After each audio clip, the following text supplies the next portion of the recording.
নমস্কার সুধী দর্শকবৃন্দ, আমাদের চ্যানেলে আপনাদের সবাইকে স্বাগত। আজ একটি গুরুত্বপূর্ণ আপডেট নিয়ে আপনাদের সামনে হাজির হয়েছি। সেটি হলো প্রধানমন্ত্রী আবাস যোজনা সম্পর্কিত কিছু নিয়ম।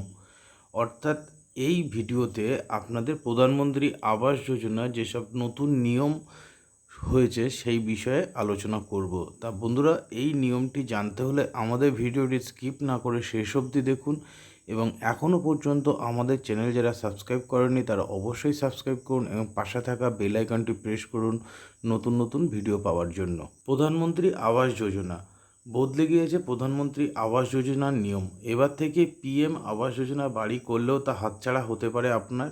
সেই ক্ষেত্রে মানতে হবে এই নিয়মগুলি, অন্যথায় বাড়ি হারাবেন আপনি। তা দেখে নেওয়া যায় কী এই নিয়মগুলি বা কি নতুন নিয়ম সরকারের। সম্প্রতি পিএম আবাস যোজনার নিয়মে বড় পরিবর্তন হয়েছে।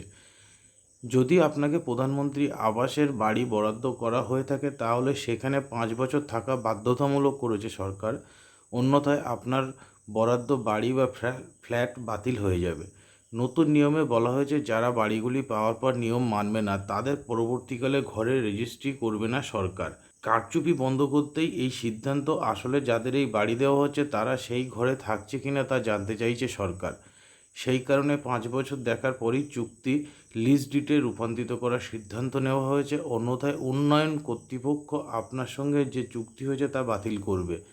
পরে আপনার জমা অর্থও ফেরত দেওয়া হবে না। অর্থাৎ সামগ্রিকভাবে এই প্রকল্পের ফাঁকফোকর বন্ধ করতেই এই সিদ্ধান্ত নিয়েছে সরকার।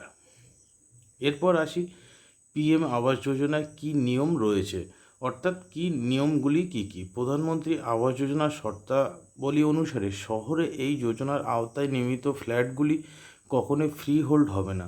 5 বছর পরও মানুষকে এর জন্য লিজ বা ইজারা নিতে হবে। এর ফলে আগে যারা পিএম আবাস যোজনার আওতায় বাড়ি ভাড়া নিতেন তারা এখন এই কাজ করবেন না।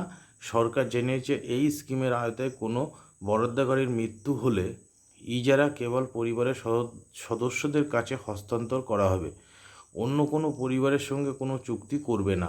এই চুক্তির আওতায় বরাদ্দকারীদের বাড়িগুলি 5 বছরের জন্য ব্যবহার করতে হবে।